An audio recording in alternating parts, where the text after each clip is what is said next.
안녕하세요. 아내 때문에 인생이 망가진 40대 남성입니다. 결혼에 실패한 뒤로 인생을 완전히 말아먹고 아직도 충격에서 벗어나지 못하고 아들 하나 데리고 아무 희망도 없이 살고 있습니다. 아주 성공한 인생은 아니었지만 순탄하게 살아가던 제가 왜 밑바닥까지 추락하게 되었는지 들어보시면 여러분들도 기가 막히실 겁니다. 제가 아내와 결혼한 뒤에 정말 기가 막힌 경험을 하게 되었습니다.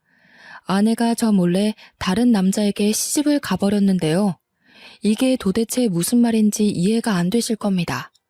저도 처음엔 이런 어처구니 없는 상황을 이해할 수 없었으니까요. 결론부터 말씀드리자면 아내가 저와 결혼하고 동거는 다른 남자와 해버린 것입니다. 그 사실을 알게 된 순간 피가 거꾸로 치솟을 정도로 화가 났지만 그 인간들에게 속수무책으로 당할 수밖에 없었습니다. 그것들은 짐승들도 하지 않는 더러운 짓을 저지르고도 뻔뻔스럽게 모든 잘못을 제게 뒤집어 씌우려고 했습니다. 저는 아버지가 일찍 돌아가시고 홀어머니 밑에서 자랐습니다. 엄마와 저의 불행은 아버지가 돌아가시면서 시작되었죠. 공장에서 작업 반장이었던 아버지는 새로운 기계를 설치하는 과정에서 작업자의 실수로 장비가 오작동되면서 사고로 돌아가셨습니다. 아버지가 돌아가시자 기다렸다는 듯이 고모가 할머니를 꼬드겨서 공장에서 나온 사망 위로금을 가로채버렸습니다. 그 돈은 당연히 엄마가 받아야 하는 돈이었지만 할머니는 세상 물정 모르고 착한 엄마를 속여서 고모에게 줘버렸는데요. 고모는 거기서 만족하지 않고 아버지 명의로 되어 있는 집에 눈독을 들였습니다. 고모가 할머니에게 엄마를 집에서 내보내고 자기랑 같이 살자고 유혹했거든요. 아버지가 살아계실 때도 못된 시누이 노릇을 톡톡히 하던 고모였지만 이런 식으로 저랑 엄마를 배신할 줄은 몰랐습니다.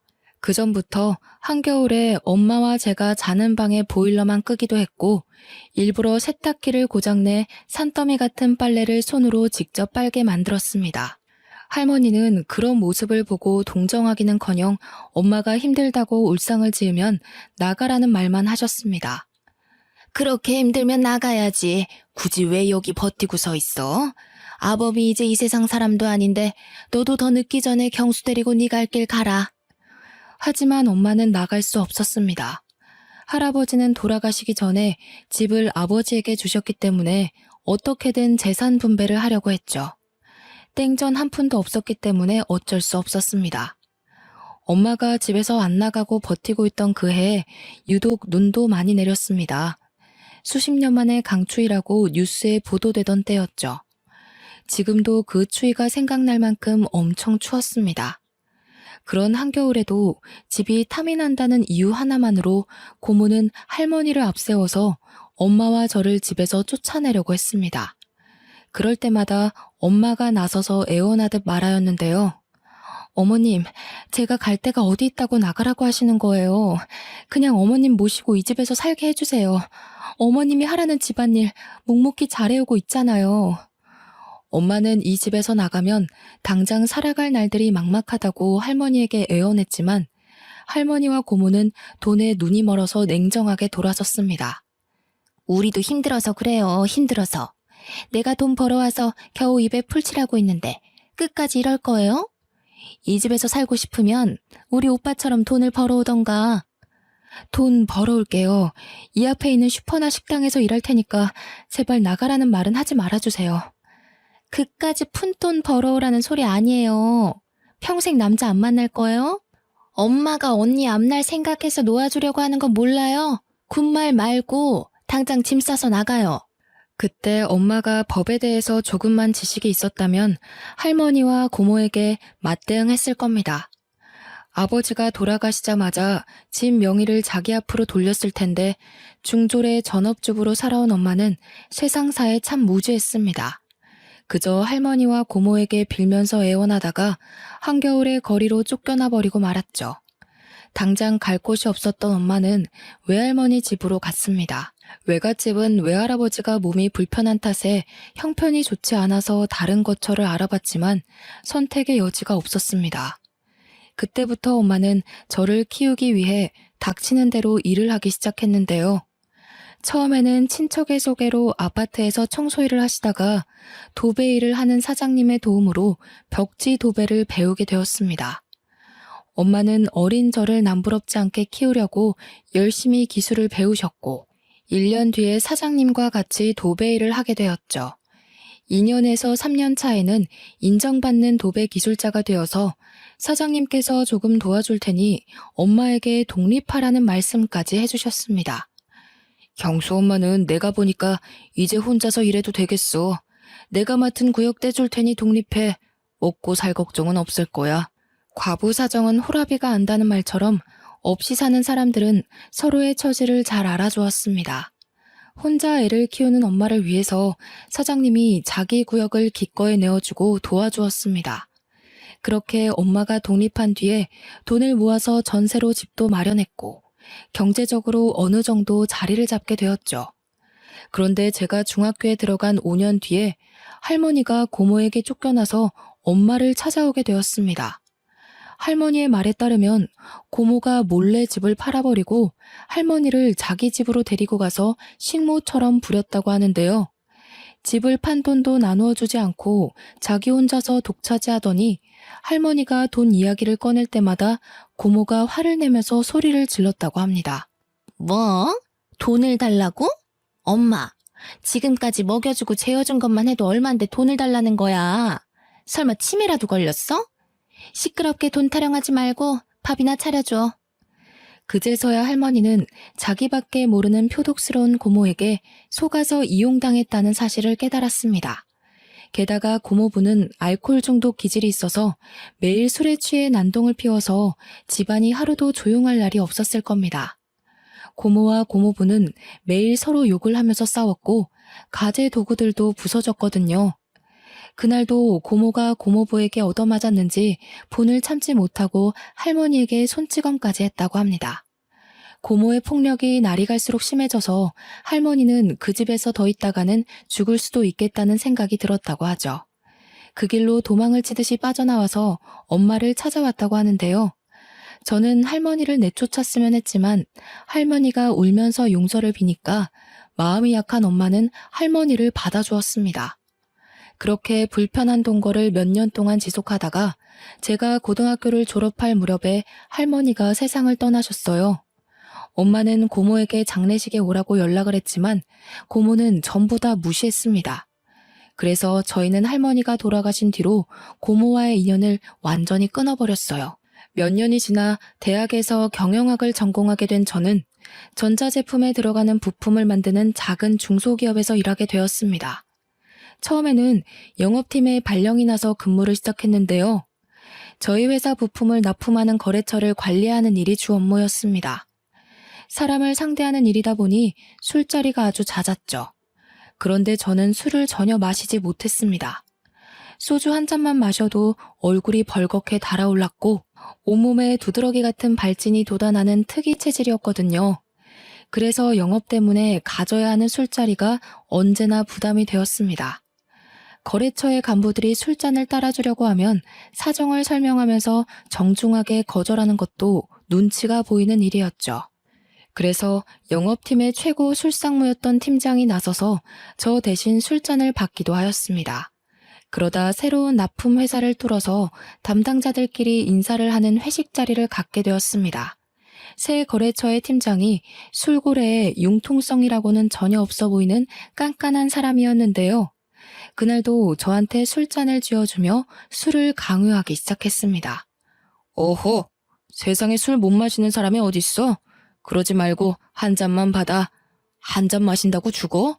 죽냐고. 아이 얼른 마셔보래도. 팀장이 술에 취해서 제가 하는 말을 귓등으로도 듣지 않았습니다. 결국 더 이상 거절하지 못하고 술을 마셨는데 팀장이 계속해서 술을 권하더라고요. 결국 얼굴과 목에 심한 두드러기가 돋아올라서 힘이 들었습니다. 제가 병원에 가야 할 것 같다고 말해서 저 때문에 술자리 흥이 박살나고 말았죠. 이 일을 계기로 영업팀장과의 면담 자리에서 다른 부서로 보내주겠다는 말까지 듣게 되었습니다. 경수, 너 저번에 보니까 안 되겠더라.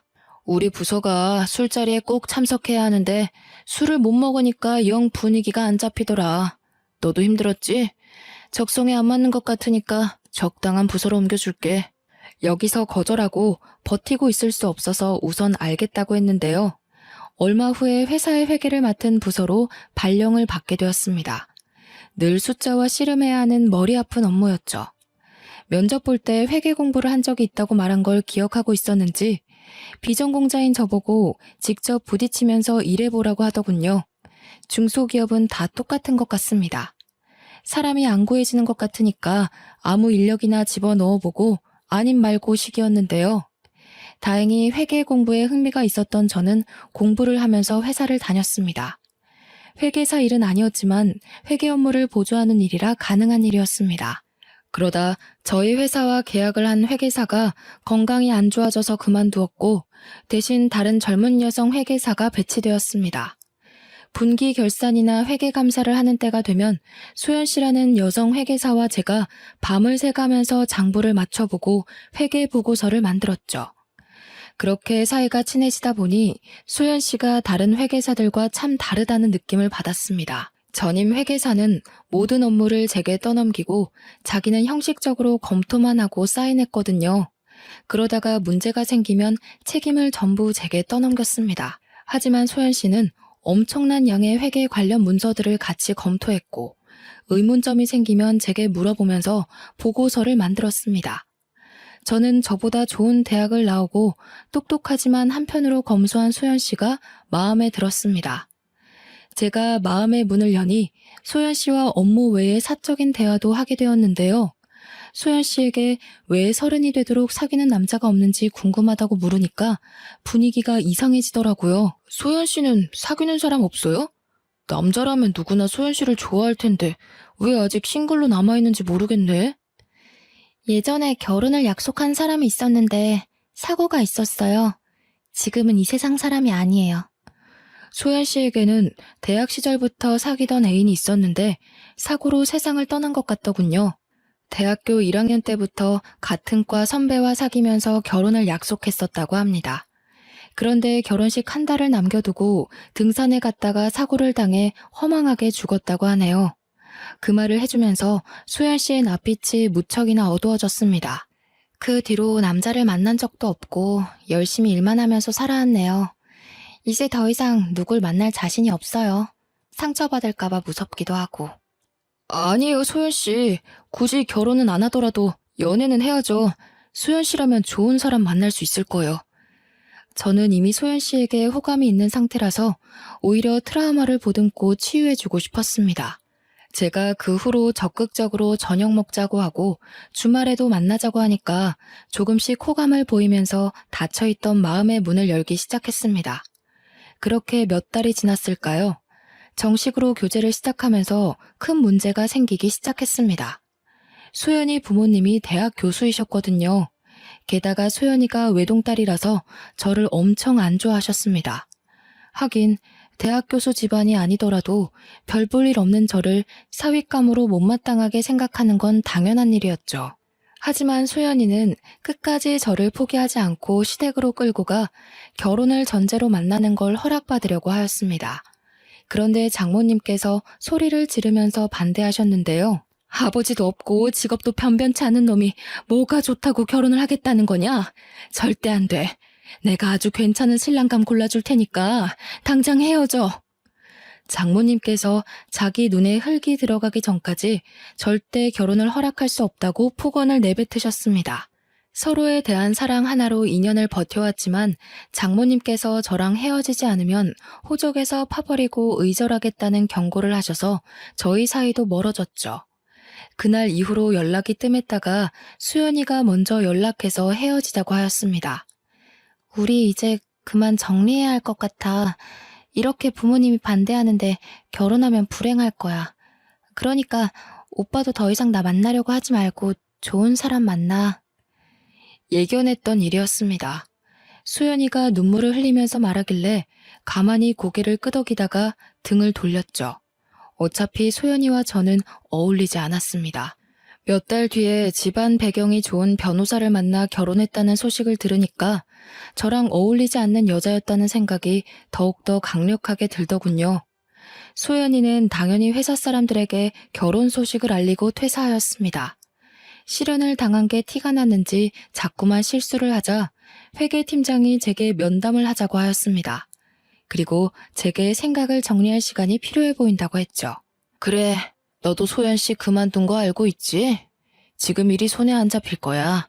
생각 같아서는 한 달 정도 휴가를 끊어주고 싶은데 그럴 수는 없고 일주일만 쉬다가 돌아와. 회계팀장이 제 사정을 이해해줘서 휴가를 내고 제주도로 일주일간 여행을 떠났습니다.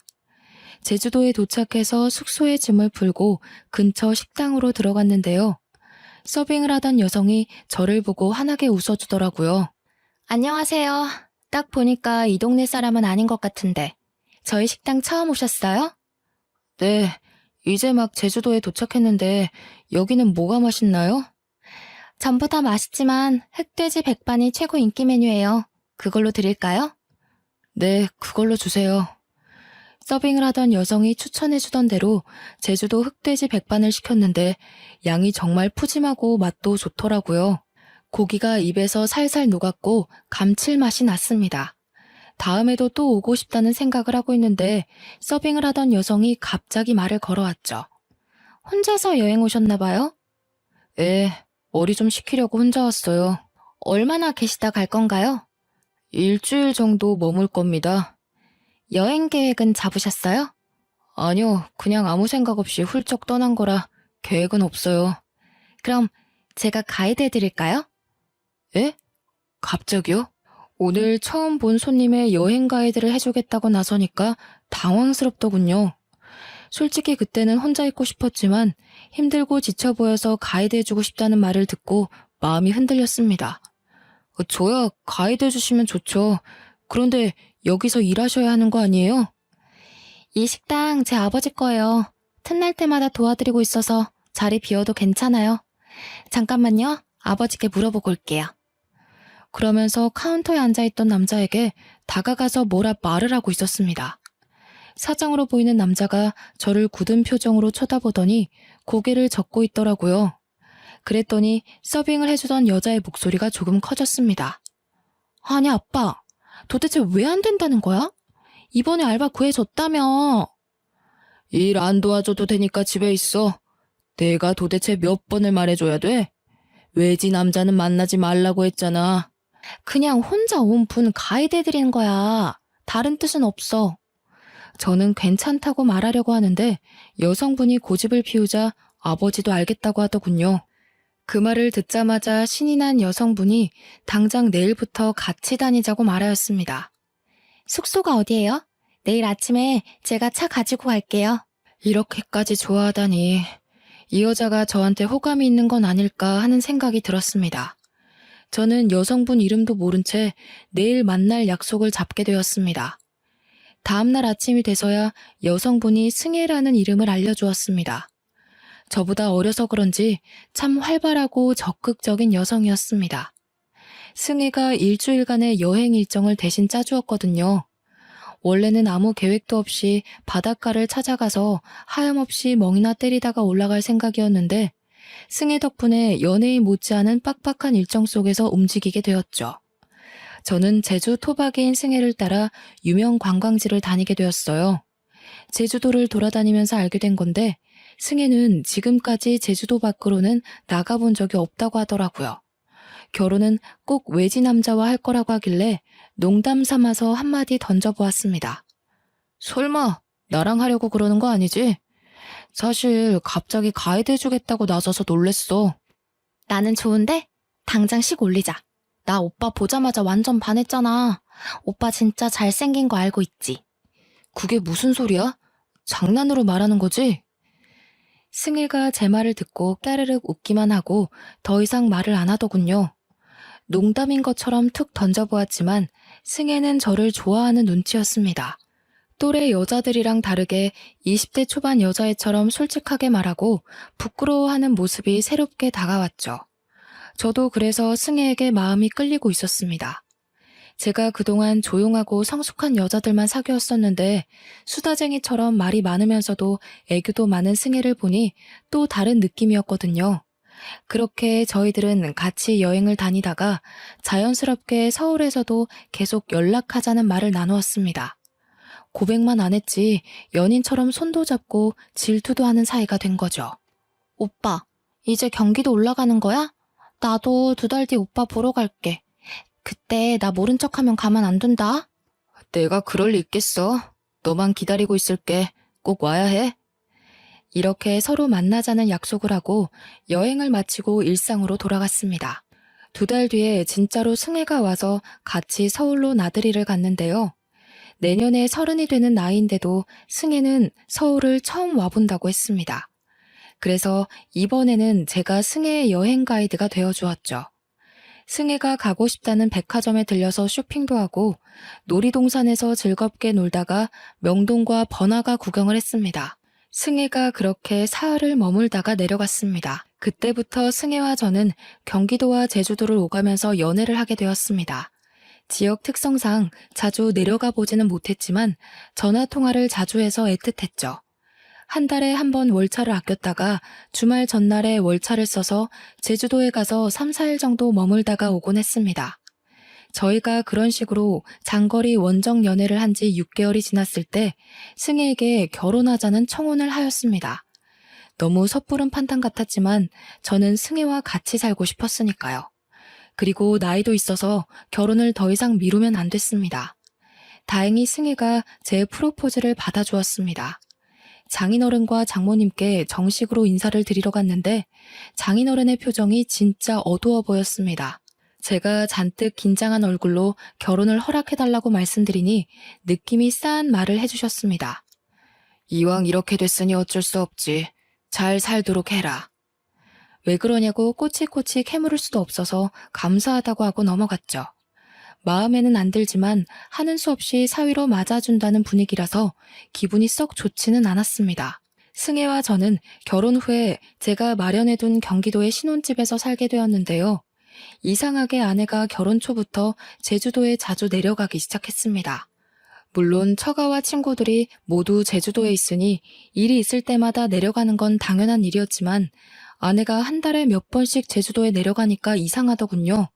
하지만 처가에 가지 말라고 할 수도 없어서 그냥 두었습니다. 그쯤 아이도 가졌으니 힘들어서 처가에 자주 가는 거라고 생각했죠. 그렇게 2년이 흐른 뒤에 저희 아들 돌잔치 날이 다가왔습니다. 아내가 퇴근하고 돌아온 저를 붙잡고 돌잔치를 제주도에서 하자고 하더라고요. 여보, 우리 돌잔치 제주도에서 할 거지? 아버지가 친척들 전부 모시고 우리 식당에서 하고 싶대. 그래? 마침 그때가 여름 휴가철이니까 여행 겸해서 내려가서 푹 쉬었다가 오자. 아들의 돌잔치 날을 위해 월차까지 내고 제주도로 내려갔는데요.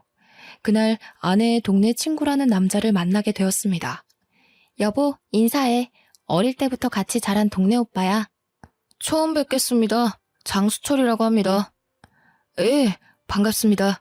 김경수라고 합니다. 돌잔치 준비하기도 바빠 죽겠는데 아내가 아는 오빠를 소개해주겠다고 했을 때 약간 당황스럽긴 했습니다. 게다가 아무리 친한 오빠라고 하더라도 남편에게 알고 지냈던 남자를 소개해준다는 건 흔한 일이 아니잖아요. 하지만 제가 보수적인 거라고 생각했습니다. 아내가 장수철이라는 남자를 진짜 친구라고 생각하는 거라며 이해해 보려고 했죠. 수철 씨는 민박집을 운영하고 있다며 처가까지 가지 말고 민박집에서 묵고 가라고 하였습니다. 처가 좁은 거 알고 계시지? 거기서 잠자고 하려고 눈치 보일 텐데 모처럼 오셨는데 저희 집에서 하루 묵었다 가시죠. 수철 씨가 처가의 집 크기까지 알고 있는 게 찝찝했지만 제주도에 머무는 동안 그곳에서 며칠 지내기로 하였습니다. 수철 씨는 친절하게 민박집 하나하나를 구경시켜주면서 설명해 주더군요. 덕분에 관심도 없던 아내의 친한 오빠의 취미 생활까지 알게 되었습니다. 조개 껍데기가 가득 있는 방안을 보여주길래 멋지다, 근사하다는 말로 대충 대꾸해 주었죠. 무언가 봐달라는 눈치였지만 안 그래도 돌잔치 준비 때문에 지쳐있는 상태였습니다. 관심도 없는 조개 껍데기 구경할 시간이 없어서 얼른 돌잔치 장소로 넘어갔는데요. 돌잔치를 마치고 저는 회사 일 때문에 다시 경기도로 올라갔습니다. 아내는 제주도에 더 있겠다고 하더니 2주 뒤에 올라왔습니다. 그날 이후로 아내가 점점 제주도에 머무는 시간이 길어졌습니다. 여보, 다음 주에 제주도 가서 보름만 있다가 올게. 뭐? 저번에는 2주나 더 있다가 왔잖아. 왜 보름이나 있으려고 하는 거야? 엄마가 몸이 안 좋아서 식당 일 도와달라고 그러네? 아내가 식당 일을 핑계로 제주도에 가더니 보름 혹은 한 달씩 머물다가 오기 시작했습니다. 그리고 며칠 지나지 않아서 또 제주도에 갔고 2달 넘게 지내다가 오기도 했죠. 저는 장모님이 아파서 그런 거라고 생각해서 제 아들이 6살이 될 때까지 1년의 절반 이상을 제주도에서 지내게 하였습니다. 그런데 모임에서 만난 고등학교 동창이 뜻밖의 말을 꺼내놓았습니다. 내가 저번 달에 제주도로 휴가를 갔는데 재수 씨를 만났어. 땡땡 민박집에서 지내고 있더라? 재수 씨는 왜 거기서 지내고 있는 거래? 친구는 제주도 여행을 계획하고 숙소를 알아보다가 비교적 가격이 저렴한 민박집을 예약했는데 그곳에서 아내를 봤다는 겁니다. 재수 씨는 나를 못 알아보는 것 같았는데 분명히 재수 씨가 맞았어. 웬 남자랑 같이 있는 걸 봐서 아는 척은 안 했거든? 내가 둘이 무슨 사이냐고 물어보니까 재수 씨가 뭐라 한 줄 알아? 둘이 부부 사이래. 우리 와이프가 거기 있을 리가 없잖아. 네가 잘못 본 거야. 와이프가 거기서 지내더라도 왜 부부 사이라고 했겠어? 우리 와이프 얼굴 까먹은 거 아니야? 저는 친구의 말을 끝까지 믿지 않았습니다. 친구 녀석이 아내를 본 건 7년 전 결혼식장에서 본 게 전부였으니까요. 비슷한 여자를 아내로 착각했을 거라고 생각했죠. 그런데 동창 녀석이 저를 붙들고 확인해보라고 난리를 피웠습니다. 야, 네가 맨날 프로필 사진 가족 사진으로 해놓는데 내가 그걸 모르겠냐? 내가 눈썰미 하나는 끝내주니까 한번 확인만 해봐라. 내가 걱정돼서 그래. 저는 미친 소리 하지 말라고 딱 잡아떼기는 했지만 신경이 쓰이긴 하였습니다. 아내한테 어떻게 말해야 할까 고민하는 사이 제주도에 있던 아내와 아들이 경기도로 돌아왔습니다. 그리고 혹시나 하는 마음에 짐들을 뒤져보았는데요. 제주도에서 몇 주 머물다 돌아온 아들의 주머니에서 의외의 물건을 발견해서 아내가 뭔가 감추고 있다는 확신이 들었습니다. 그래서 제가 아들에게 주머니 속에 든 조개 껍데기가 뭔지 물어보았죠. 아들, 이거 제주도에서 주워온 거야? 누가 준 건 아니고? 누가 준 건 아니고 민박집 아저씨 집에서 가지고 왔어. 민박집 아저씨? 설마 그 장수철 아저씨? 아들 녀석이 맞다고 고개를 끄덕이길래 조개 껍데기를 자세하게 들여다보았습니다. 아니나 다를까 조개 껍데기에는 아내의 이름이 선명하게 새겨져 있더군요. 그때 장수철이 운영하고 있는 민박집 방안이 떠올랐습니다. 자기가 특별한 취미를 가지고 있다며 조개 껍데기를 보여주었거든요. 그때는 조개 껍데기가 너무 많고 관심도 없어서 대충 칭찬만 해주고 나온 기억이 있습니다. 그런데 이런 조개 껍데기를 떡하니 두고 저한테 구경을 시켜주었다니 아주 저를 농락한 셈이었죠. 그래서 저는 둘의 사이는 보통 사이가 아닐 거라고 생각했습니다. 저는 아들에게 제주도에서 어떻게 지내왔는지 자세하게 물어보았는데요. 아들의 입에서 충격적인 말이 나와서 지금도 잊을 수가 없습니다. 제주도 가면 항상 그 아저씨 집에서 지냈어. 나는 맨날 딴 방에서 잤고 엄마는 맨날 그 아저씨랑 자는 것 같던데? 아들의 말을 듣는 순간 하마터면 욕설을 내뱉을 뻔했습니다. 민박집을 하고 있는 그놈은 아내와 친한 오빠가 아니라 내연남이었던 거죠. 아내는 제주도에 살고 있는 내연남을 만나기 위해 거짓말을 하고 제주도에 갔던 것입니다. 그것도 아들을 데리고 장수철이 지내고 있는 민박집에서 동거를 했다는 사실을 알고 분노가 치밀어 올랐습니다. 당연히 아내에게 가서 왜 이런 짓을 저질렀냐고 따졌는데요. 아내가 처음에는 무슨 말도 안 되는 소리를 하냐며 아니라고 펄쩍 뛰었습니다. 그랬더니 아들놈이 고개를 갸웃거리며 진실을 이야기해 주더군요. 엄마, 왜 거짓말을 해? 그 아저씨 민박집 아니면 안 된다고 했잖아. 내가 할아버지 집에 가자고 해도 아저씨 집에 가서 사랑한다고 뽀뽀도 하는 거 봤어. 엄마가 나한테 아빠도 사랑하고 아저씨도 사랑한다고 해놓고 거짓말하면 안 돼. 아들의 말을 듣고 저는 화가 치밀어 올라 얼굴이 빨개졌고 아내의 얼굴에서는 핏기가 사라져가고 있었습니다. 저는 아들에게 방에 들어가 있으라고 한 다음에 아내의 뺨을 후려갈겼죠. 네가 진짜 제정신이야? 애를 데리고 다니면서 바람을 피워? 어떻게 자식이 보는 앞에서 그런 더러운 짓을 해? 네가 그러고도 인간이야? 아니, 그렇다고 뺨을 때려? 당신 미쳤어? 정우한테도 이런 식으로 알아냈지? 정우가 말할 애가 아닌데 이상하게 당신한테 다 말했더라. 설마 정우 때렸어? 너야말로 머리가 어떻게 된 거 아니니? 내가 정우를 때렸겠어? 정우가 당신 바람 피는 거 보고 정 떨어져서 나한테 털어놓은 거겠지. 우리 정우가 그럴 리 없어. 당신이 자꾸 때리니까 거짓말까지 한 거겠지. 나 정우 앞에서 떳떳해. 당신이 나한테 이럴 자격 없다고. 뭐? 그러면 상간남 소송이랑 이혼 소송 둘 다 시작해봐? 네가 그렇게 떳떳하면 판사님한테 물어보자. 누가 더 떳떳하나? 그래, 그렇게 하자. 증거도 없는데 무슨 수로 소송을 해? 당신 진짜 또라이 아니야? 또라이? 그래, 또라이가 뭔지 보여줄게. 비키라고. 당신이 잘못할 때까지, 털어놓을 때까지 다 거덜낼 거야. 제가 난동을 피우면서 집안 살림을 하나씩 부수기 시작하니까 그제서야 아내가 제 바짓가랑이를 붙잡으며 울음을 터뜨렸습니다. 여보, 잘못했어. 그만해. 그만하라고. 나도 어쩔 수가 없었어. 아버지가 반대하는 바람에. 제가 추궁하니까 아내는 모든 걸 체념하고 왜 이런 말도 안 되는 짓을 저질렀는지 털어놓더군요. 장인어른이 아내를 제주도 밖으로 못 나가게 하고 집착해서였다고 합니다. 아내는 섬이 답답하고 싫어서 육지로 나가고 싶다고 하자 장인이 바로 반대했죠. 승혜, 네가 육지로 나가버리면 이 식당은 누가 운영하니? 뻘소리 하지 말고 넌 수철이랑 결혼해서 식당 물려받을 생각이나 해라. 아빠, 난 누가 뭐라 해도 서울로 갈 거야. 수철 오빠랑 결혼해도 서울로 갈 거라고. 뭐? 서울은 무슨 서울이야? 네가 서울에서 살 돈은 있어? 아빠도 돈이 없어서 서울은 안 된다고 했잖아. 아니, 내가 되게 만들 거야. 꼭 이 지긋지긋한 제주도 빠져나갈 거라고. 아내가 제주도를 떠나겠다고 고집하자 수철이라는 남자랑도 다퉜다고 하죠. 사귀던 남자와 사이가 소홀해지자 아내가 외지 여행객들이 많이 오는 식당에서 일을 하면서 괜찮은 남자를 물색했던 겁니다.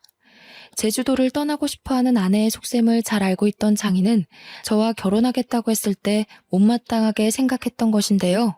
아내가 처음부터 제게 친절하게 대하면서 가이드를 해주겠다고 한 것도 저를 꼬셔서 제주도를 벗어나 보려는 속셈이었습니다. 결국 장인어른이 아내에게 두 손 두 발을 들고 저와의 결혼을 허락해 주었죠. 그런데 아내는 수철이라는 남자랑 다시 연락이 닿아서 연인 관계로 발전하고 말았습니다. 한마디로 결혼은 저와 하고 동거는 그놈과 했던 것입니다. 이제 모든 걸 알았으니 결판을 내야만 했습니다. 저는 당장 제주도로 내려가서 장인을 만나서 자초지종을 따져보았죠. 그런데 장인은 뻔뻔한 태도를 보여주었습니다. 자네 기분이 상했다면 내가 사과할 테니까 없던 일로 하게. 나도 딸애가 그럴 줄 알았나? 중간에 알았지만 이혼할 것 같아서 입 다물고 있었네. 저는 장인의 몰상식한 말에 소리를 지르고 말았는데요. 장인어른, 이게 사과하면 끝날 문제라고 생각하세요? 제 가정이 깨졌고 인생이 끝났단 말입니다. 확실하게 책임지셔야 합니다. 제가 그렇게 만들 거예요. 이런 식으로 씩씩대면서 처가를 나와서 장수철이 운영하는 민박집으로 차를 몰고 갔습니다. 민박집에서 만난 그놈은 어처구니 없는 변명을 짓거려 놓았죠. 승혜를 너무 사랑해서 제 곁에 두고 싶어서 그랬어요. 정말 죄송합니다. 먼저 연락해서 승혜를 흔들어 놓은 제 잘못입니다. 제발 용서해 주세요. 뭐 어쩌고 저째? 사과하면 다야? 무릎 꿇고 싹싹 빌어도 절대 용서 못해. 네가 내 인생 망친 것처럼 나도 네 인생 망가뜨릴 거라고. 두고 봐. 내가 바로 송장 보낼 테니까 딱 기다리고 있으라고. 이제 더 이상 안 만나겠습니다. 연락 끊고 조용히 살겠습니다. 사과하고 안 만나겠다는데 도대체 왜 그러십니까? 예? 그놈도 장인어른과 마찬가지로 그냥 사과만 하면 끝날 거라는 착각을 하고 있었습니다. 말이 안 통하는 인간들에게는 법대로 하는 수밖에 없죠. 그래서 아내를 상대로 이혼 소송을 했고 그놈에게도 소송을 통해서 불륜의 책임을 물게 했습니다. 처가 쪽은 위자료와 아들의 양육비를 감당하기 위해서 전 재산인 식당을 처분해야 했고 장수철 그놈은 민박집 문을 닫았는데요. 소송을 하고 나서 혹시나 하는 마음에 아들 녀석의 친자 검사를 했습니다. 다행히 아들은 제 자식이 맞았습니다. 그러던 와중 아내에게서 기가 막히는 연락을 받기도 했죠. 여보, 당신이 하라는 대로 다 할 테니 제발 식당만은 돌려줘. 부탁이야. 이러다 우리 다 굶어 죽겠어. 소송에서 엄청난 위자료 폭탄을 맞자 아내는 울면서 식당만은 돌려달라고 애원했지만 배우자를 속이고 파렴치한 동거를 한 것이 얼마나 큰 잘못인지 확실히 알려줘야 했습니다. 아내의 부탁을 거절했는데도 아직까지 연락이 오고 있네요.